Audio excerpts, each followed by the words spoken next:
ವೀಕ್ಷಕರೇ, ಇಲ್ಲಿಂದ 4 ತಿಂಗಳ ಹಿಂದೆ ಅಂದ್ರೆ ಇದೇ ವರ್ಷದ ಮಾರ್ಚ್ 10ನೇ ತಾರೀಕು ವಿದೇಶಿ ಅಶ್ಲೀಲ ಚಿತ್ರಗಳ ನಟಿಯೊಬ್ಬರ ನಿಗೂಢ ಸಾವು ತೀವ್ರ ಸುದ್ದಿಯನ್ನ ಮಾಡಿತ್ತು.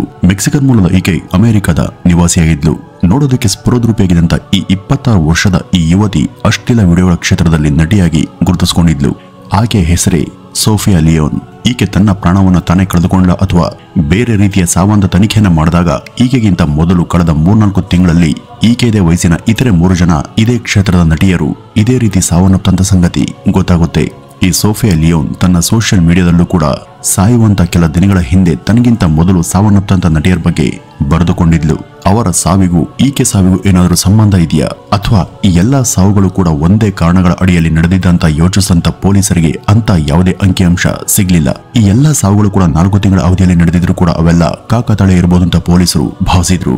ಈ ಸಾವುಗಳ ಒಂದೇ ಕಾಮನ್ ಫ್ಯಾಕ್ಟರ್ ಅಂದ್ರೆ ಇವೆಲ್ಲ ಅಸಹಜ ಸಾವುಗಳೇ. ಆದ್ರೆ ಅದೊಂದರಿಂದಲೇ ಯಾರು ಕೂಡ ಈ ಬಗ್ಗೆ ಯಾವುದೇ ಅಂತಿಮ ತೀರ್ಮಾನಕ್ಕೆ ಬರೋದಕ್ಕೆ ಸಾಧ್ಯ ಇಲ್ಲ. ಇಲ್ಲಿ ಸತ್ತವರೆಲ್ಲ ಸರಿಸುಮಾರು ಸೋಫಿಯಾಳ ವಯಸ್ಸಿನವರೇ. ಮೇಲ್ನೋಟಕ್ಕೆ ಈ ಸಾವುಗಳ ಬಗ್ಗೆ ಯಾವುದೇ ಅನುಮಾನಾಸ್ಪದ ವಿವರ ಸಿಗಲ್ಲ. ಈ ಒಂದು ಸಾವುಗಳ ಬಗ್ಗೆ ಇನ್ನಷ್ಟು ಆಳವಾಗಿ ಇಳಿದು ತನಿಖೆಯನ್ನ ಮಾಡಿದಾಗಷ್ಟೇ ಈ ಬಗ್ಗೆ ಇದ್ದಂತ ಅಸಲಿ ವಿಷಯಗಳು ಹೊರಬಂದವು. 2016ರಿಂದನೂ ಕೂಡ ಈ ರೀತಿ ಅಶ್ಲೀಲ ಚಿತ್ರಗಳ ನಟಿಯರು ತಮ್ಮ ಪ್ರಾಣವನ್ನು ತಾವೇ ಕಳ್ಕೊಳ್ತಾ ಇರೋದು ವರದಿಯಾಗಿದೆ. ಈ ಸೋಫಿಯಾ ಹೇಗ್ ಸತ್ಲು ಎಂಬುದು ನಿಗೂಢ. ಉಳಿದವರಲ್ಲಿ ಕೆಲವರು ತಮ್ಮ ಪ್ರಾಣವನ್ನು ತಾವೇ ಕಳೆದುಕೊಂಡಿದ್ರು. ಇನ್ನು ಕೆಲವರದ್ದು ಹತ್ಯೆ ಆಗಿರಬಹುದು ಎಂಬ ಅನುಮಾನ ಹುಟ್ಟುಹಾಕಿದ್ದು ಕೂಡ ನಿಜ. ಈ ಬಗ್ಗೆ ಅನೇಕ ಗ್ಲೋಬಲ್ ಜರ್ನಲ್ ಹಾಗೂ ಕೆಲ ಪತ್ರಿಕೆಗಳಲ್ಲಿ ವರದಿ ಕೂಡ ಆಗಿತ್ತು. 2019ರಲ್ಲೇ 4 ತಿಂಗಳ ಅವಧಿಯಲ್ಲಿ 7 ಅಶ್ಲೀಲ ಚಿತ್ರಗಳ ನಟಿಯರ ಅಸಹಜ ಸಾವಾಗಿತ್ತು. ಇದಕ್ಕೆಲ್ಲ ಏನ್ ಕಾರಣ? ಈ ಕ್ಷೇತ್ರದ ನಟಿಯರು ಯಾಕೆ ಈ ರೀತಿ ಅಸಹಜ ಸಾವುಗಳಲ್ಲಿ ತಮ್ಮ ಬದುಕನ್ನ ಕೊನೆಗೊಳಿಸ್ತಾರೆ ಅಂತ ನೋಡಿದಾಗ ಅದು ಈ ಕ್ಷೇತ್ರದ ಕರಾಳ ಮುಖ ಹಾಗೂ ಅದರ ಕೆಲ ಕಹಿ ಸತ್ಯಗಳನ್ನ ಬಯಲಿಗೆ ತಂದಿತ್ತು. ಬನ್ನಿ ವೀಕ್ಷಕರೇ, ಯಾಕೆ ಈ ಅಶ್ಲೀಲ ಜಗತ್ತಿನ ನಟಿಯರು ಈ ರೀತಿ ತಮ್ಮ ಪ್ರಾಣವನ್ನು ತಾವೇ ಕಳೆದುಕೊಳ್ತಿದ್ದಾರೆ ಅಂತ ಈ ಮುಂದೆ ತಿಳಿತಾ ಹೋಗೋಣ.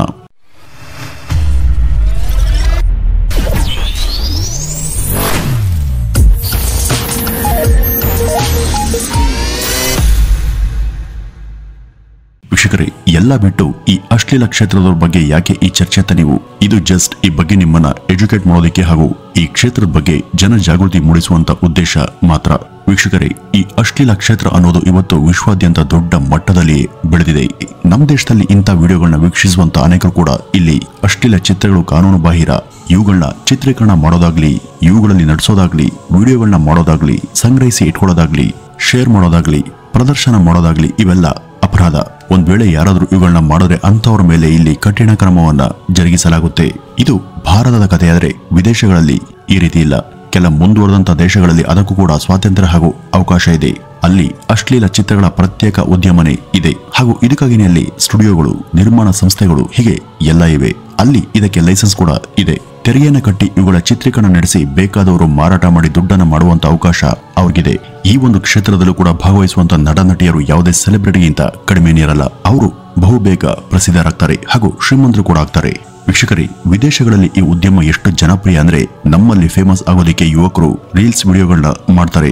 ಆದ್ರೆ ಅಲ್ಲಿ ಯಾರಾದ್ರೂ ಪ್ರಸಿದ್ಧಿಗೆ ಬರಬೇಕು ಅಂದ್ರೆ ಈ ಅಶ್ಲೀಲ ಉದ್ಯಮದ ಕಡೆಗೆ ಬರ್ತಾರೆ. ಅದು ಅಲ್ಲಿ ಲೀಗಲ್ ಎಂಬ ಒಂದೇ ಒಂದು ಕಾರಣದಿಂದ ಇವತ್ತು 18 ವರ್ಷದಿಂದ ಹಿಡಿದು 60 ವರ್ಷ ವಯಸ್ಸಿನವರು ಕೂಡ ಜನ ಈ ಉದ್ಯಮದ ಕಡೆಗೆ ಆಕರ್ಷಿತರಾಗ್ತಿದ್ದಾರೆ.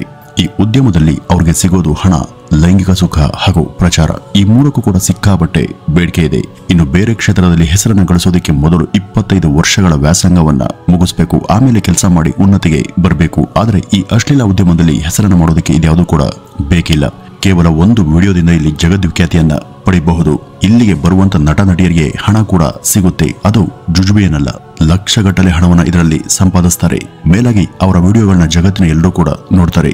ಭಾರತವೊಂದರಲ್ಲಿಯೇ 2019ರಲ್ಲಿ ಸುಮಾರು 89% ಜನ ತಮ್ಮ ಆಂಡ್ರಾಯ್ಡ್ ಡಿವೈಸ್ಗಳಲ್ಲಿ ಈ ಅಶ್ಲೀಲ ವಿಡಿಯೋಗಳನ್ನ ನೋಡಿದ್ರು ಹಾಗೂ ಇವತ್ತು ದಿನೇ ದಿನೇ ಈ ಪ್ರಮಾಣ ನಮ್ಮಲ್ಲಿ ಹೆಚ್ಚಾಗ್ತಿದೆ. ವೀಕ್ಷಕರೇ, ಇಷ್ಟೊತ್ತು ಈ ಕ್ಷೇತ್ರದ ಬಗ್ಗೆ ಹೇಳಿದಂತ ಇದರ ಪ್ಲಸ್ ಪಾಯಿಂಟ್ಗಳು ಯಾವುವು ಕೂಡ ಅಸಲಿಗೆ ಪಾಸಿಟಿವ್ ವಿಷಯಗಳಲ್ಲ. ಇವೆಲ್ಲ ನೆಗೆಟಿವ್ ಸಂಗತಿಗಳು. ಯಾರೆಲ್ಲ ಇವುಗಳ ಕಡೆಗೆ ಆಕರ್ಷಿತರಾಗಿ ಬರ್ತಾರೋ ಮುಂದೆ ಅವರ ಬದುಕು ಇವುಗಳಿಂದಲೇ ಕೊನೆಗೊಳ್ಳುತ್ತೆ ಎಂಬ ಅರಿವು ಅವ್ರಿಗೆ ಇರೋದಿಲ್ಲ. ಅಲ್ಲೆಲ್ಲ ಈ ಕ್ಷೇತ್ರದಲ್ಲಿ ಫೇಮಸ್ ಆದವರಿಗೆ ಸಿನಿಮಾಗಳಲ್ಲೂ ಕೂಡ ನಡೆಸುವಂತ ಅವಕಾಶ ಸಿಗುತ್ತೆ. ಇಲ್ಲಿ ಇವರಿಗೆ ಸಿಗುವಂತ ಸ್ಥಾನ, ಕೀರ್ತಿ, ಜನಪ್ರಿಯತೆಗಳು ಇವರ ಬದುಕನ್ನ ಸಾವಿಗೆ ತಳ್ತವೆ. ಹಲವು ಸಲ ಅಲ್ಲಿ ಅಂಥ ಒಂದು ಒತ್ತಡ ಇರುತ್ತೆ. ಇದಕ್ಕೆ ಹೆದರಿ ಕೆಲವರು ತಮ್ಮ ಪ್ರಾಣವನ್ನ ತಾವೇ ಕಳೆದುಕೊಂಡ್ರೆ ಕೆಲವರು ನಿಗೂಢವಾಗಿ ಕಣ್ಮರೆಯಾಗಿ ಹೋಗ್ತಾರೆ. ಅನೇಕರು ಏನಾದ್ರು ಅಂತ ಗೊತ್ತಾಗೋದೇ ಇಲ್ಲ. ಕೊನೆಗೆ ಇಂಥ ಕೇಸ್ ಬೇಲಿ ಸಾರದೆ ಪೊಲೀಸ್ ಇದನ್ನ ಕ್ಲೋಸ್ ಮಾಡ್ತಾರೆ. ವಿದೇಶಗಳಲ್ಲಿ ಅಥವಾ ಎಲ್ಲೆಲ್ಲಿ ಈ ತರಹದ ಉದ್ಯಮ ಲೀಗಲ್ ಆಗಿದೆಯೋ ಅಲ್ಲೆಲ್ಲ ಈ ಉದ್ಯಮದಲ್ಲಿ ಹೆಸರನ್ನ ಮಾಡೋದಕ್ಕೆ 18 ತುಂಬತಾನೆ ಅವರಲ್ಲಿ ಬಹುತೇಕರು ಈ ಕ್ಷೇತ್ರಕ್ಕೆ ತಮ್ಮ ಸ್ವಇಚ್ಛೆಯಿಂದನೇ ಬರ್ತಾರೆ. ಈ ಕ್ಷೇತ್ರ ಅವರನ್ನ ಇನ್ನಿಲ್ಲದಂತೆ ಸೆಳೆಯೋದಕ್ಕೆ ಮುಖ್ಯ ಕಾರಣ ಎರಡೇ, ಒಂದು ಹಣ ಹಾಗೂ ಇನ್ನೊಂದು ಫೇಮ್. ನಿಜ, ಇವತ್ತಿನ ಕಾಲದಲ್ಲಿ ಎಲ್ಲರೂ ಕೂಡ ಇವುಗಳನ್ನ ಬಯಸ್ತಾರೆ. ಆದ್ರೆ ಈ ಜನಪ್ರಿಯತೆ ನಮ್ಮ ಆತ್ಮಾಭಿಮಾನಕ್ಕೆ ಪೆಟ್ಟನ್ನ ಕೊಡುವಂತಿರಬಾರದು. ನಮ್ಮ ಸಾಮಾಜಿಕ ಸ್ಥಾನಮಾನವನ್ನ ಅದು ಕಾಯ್ದುಕೊಂಡು ಬರಬೇಕು. ಆತ್ಮ ಗೌರವ ಇಲ್ಲದಂತ ಫೇಮ್ಗೆ ಬೆಲೆನೇ ಇರಲ್ಲ. ಸಿನಿಮಾ ಕ್ಷೇತ್ರದಲ್ಲಿ ಯಶಸ್ಸನ್ನ ಕಂಡಂತ ನಟರು ಬೀದಿಗೆ ಬಂದಾಗ ಜನ ಅಭಿಮಾನದಿಂದ ಅವ್ರ ಸುತ್ತ ಜಮಾಯಿಸ್ತಾರೆ. ಅದೇ ಈ ಕ್ಷೇತ್ರದ ಕಲಾವಿದರಿಗೆ ಈ ಒಂದು ಅವಕಾಶ ಸಿಗಲ್ಲ. ಅವರು ಒಂದ್ಸಾರಿ ಇಂಥ ವಿಡಿಯೋಗಳಲ್ಲಿ ನಡೆಸಿದ್ರು ಅಂದ್ರೆ ಸಾರ್ವಜನಿಕವಾಗಿ ಜನರ ಮುಂದೆ ಕಾಣಿಸ್ಕೊಳ್ಳೋದಕ್ಕೆ ಅಂಜಿಕೆ ಅಥವಾ ಮುಜುಗರವನ್ನ ಪಡಬೇಕಾದಂತ ಸನ್ನಿವೇಶ ನಿರ್ಮಾಣ ಆಗುತ್ತೆ. ಒಂದ್ ವೇಳೆ ಹೊರಗಡೆ ಅವರು ಕಾಣಿಸ್ಕೊಂಡ್ರು ಕೂಡ ಅವರನ್ನ ಜನ ಎಷ್ಟು ಹಾಸ್ಯಾಸ್ಪದವಾಗಿ ಅಥವಾ ಅವಮಾನಕರವಾಗಿ ನಡೆಸ್ಕೊಳ್ತಾರೆ ಅಂತ ನಿಮಗೂ ಕೂಡ ಗೊತ್ತು. ಜನ ನಮ್ಮನ್ನ ಗಾರ್ಬೇಜ್ ಅಥವಾ ತ್ಯಾಜ್ಯದ ತರಹ ಟ್ರೀಟ್ ಮಾಡ್ತಾರೆ ಅಂತ ಅನೇಕ ಈ ಉದ್ಯಮದ ನಟಿಯರು ಈ ಬಗ್ಗೆ ಹತಾಶರಾಗಿ ಹೇಳ್ಕೊಂಡಿದ್ದಾರೆ. ಇತ್ತೀಚೆಗೆ ಸಾವನ್ನಪ್ಪಂತ ಈ ಸೋಫಿಯಾ ಬಗ್ಗೆ ಹೇಳೋದಾದ್ರೆ ಇನ್ಸ್ಟಾ ಅಥವಾ ಇತರ ಸಾಮಾಜಿಕ ಜಾಲತಾಣದ ಪೋಸ್ಟ್ಗಳಲ್ಲಿ ಆಕೆ ತನ್ನ ಕಷ್ಟ ಹಾಗೂ ಸಮಸ್ಯೆ ಬಗ್ಗೆ ಪೋಸ್ಟ್ ಅನ್ನು ಹಾಕಿದ್ರೆ ಅದರ ಕಮೆಂಟ್ ಸೆಕ್ಷನ್ ನಲ್ಲಿ ಬಂದಂತ ಬಹುತೇಕ ಕಮೆಂಟ್ಗಳೇ ಇಂಥ ಕಲಾವಿದರ ಕರಾಳ ಹಣೆಬರದ ಬಗ್ಗೆ ಸತ್ಯವನ್ನ ಸಾರ್ತವೆ.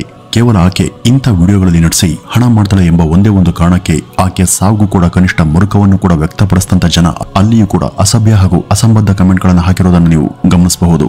ಜನ ಇಂಥವರ ಕಷ್ಟಕ್ಕಾಗ್ಲಿ ಅಥವಾ ಅವರ ವೇದನೆಗಾಗ್ಲಿ ಸ್ವಲ್ಪ ಕೂಡ ಕನಿಕರವನ್ನ ಪಡೋದೇ ಇಲ್ಲ ಅನ್ನೋಕೆ ಇದೇ ಸ್ಪಷ್ಟ ಉದಾಹರಣೆ. ಆಕೆ ಸಾವನ್ನು ಕೂಡ ಜನ ವಿಕೃತವಾಗಿ ತಮ್ಗಿಷ್ಟ ಬಂದ ಹಾಗೆ ಟ್ರೋಲ್ ಮಾಡ್ತಾರೆ. ಇಂಥ ಪೋಸ್ಟ್ಗಳಿಗೆ ಬರುವಂತ ಕಮೆಂಟ್ಗಳನ್ನ ಒಂದ್ ವೇಳೆ ಬೇರೊಬ್ಬ ಇದೇ ಉದ್ಯಮದ ಕಲಾವಿದೆ ನೋಡಿದ್ರು ಅಂತ ಇಟ್ಕೊಳ್ಳಿ, ಆಗ ಆ ಕಲಾವಿದೆಯ ಮನಸ್ಸಲ್ಲಿ ಯಾವ ಭಾವನೆ ಉಂಟಾಗಬಹುದು? ಈ ಸಮಾಜ ನಮಗೆ ಕೊಡುವಂತ ಬೆಲೆ ಇಷ್ಟೇ, ನಾವು ಸತ್ರು ಕೂಡ ಅದು ನಮ್ಗಾಗಿ ಕಣ್ಣೀರನ್ನು ಹಾಕಲ್ಲ ಅಂತ ಅವರು ಕುಗ್ಗು ಹೋಗ್ತಾರೆ. ಅದೇ ಒಬ್ಬ ಸಿನಿಮಾ ತಾರೆ ಸಾವನ್ನಪ್ಪಿದ್ರೆ ಅವರನ್ನ ಕಾಣೋದಕ್ಕೆ ಜನ ಲಕ್ಷಾಂತರ ಸಂಖ್ಯೆಯಲ್ಲಿ ಬರ್ತಾರೆ. ಇಷ್ಟೇ ನೋಡಿ ಸಿನಿಮಾ ಕಲಾವಿದರು ಹಾಗೂ ಇಂಥ ಉದ್ಯಮದ ಕಲಾವಿದರಿಗೆ ಇರುವಂತಹ ಮಹತ್ತರವಾದಂತ ವ್ಯತ್ಯಾಸ.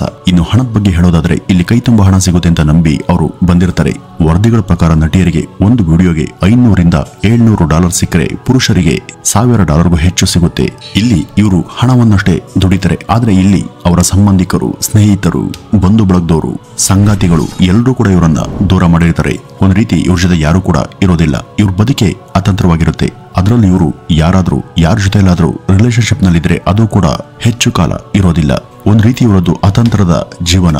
ಅವ್ರಿಗೆ ಎಲ್ಲೂ ಕೂಡ ಬೆಲೆ ಗೌರವ ಸಿಗೋದಿಲ್ಲ. ಇವರು ಬೇಸರದಲ್ಲಿದ್ದಾಗ ಇವರ ಅಂತರಾಳದ ನೋವನ್ನು ಆಲಿಸೋದಕ್ಕೆ ಕನಿಷ್ಠ ಒಬ್ಬರಾದ್ರೂ ತಮ್ಮವರು ಅಂತ ಹೇಳ್ಕೊಳ್ಳೋದಿಕ್ಕೆ ಯಾರು ಇರೋದಿಲ್ಲ. ಅವರು ಈ ಒಂದು ಉದ್ಯಮಕ್ಕೆ ಕಾಲಿಟ್ಟು ಎಲ್ಲರನ್ನು ಕೂಡ ಕಳ್ಕೊಂಡಿರ್ತಾರೆ. ಹಾಗಾಗಿ ಇವರು ಈ ಒಂದು ಖಿನ್ನತೆಯಿಂದ ಹೊರಬರೋದಕ್ಕೆ ಮಾದಕ ವಸ್ತುವನ್ನ ಬಳಸ್ತಾರೆ. ಹೀಗೆ ಕಣ್ಮರೆಯಾದಂತಹ ಅನೇಕರು ಈ ರೀತಿ ಮಾದಕ ವಸ್ತುಗಳ ಓವರ್ ಡೋಸ್ ನಿಂದ ಮೃತಪಟ್ಟಿರೋದು ಕೂಡ ಪತ್ತೆಯಾಗಿದೆ. ಈ ಒಂದು ಉದ್ಯಮಕ್ಕೆ ಬಂದಂತ ಒಂದೇ ವರ್ಷದ ಒಳಗೆ ಹಲವರು ತಮ್ಮ ಪ್ರಾಣವನ್ನ ಕಳೆದುಕೊಂಡಿದ್ದಾರೆ. ಇದರಲ್ಲಿ ನಟರ ಸಂಖ್ಯೆ ಎಲ್ಲೂ ಕೂಡ ವರದಿಯಾಗಿಲ್ಲ. ಬಹುಶಃ ಈ ಏಕತಾನತೆ ಹಾಗೂ ಖಿನ್ನತೆಯ ಸಮಸ್ಯೆ ಈ ಕ್ಷೇತ್ರದ ಪುರುಷರಿಗಿಂತನೂ ಕೂಡ ಸ್ತ್ರೀಯರಿಗೆ ಹೆಚ್ಚಿರುತ್ತೆ.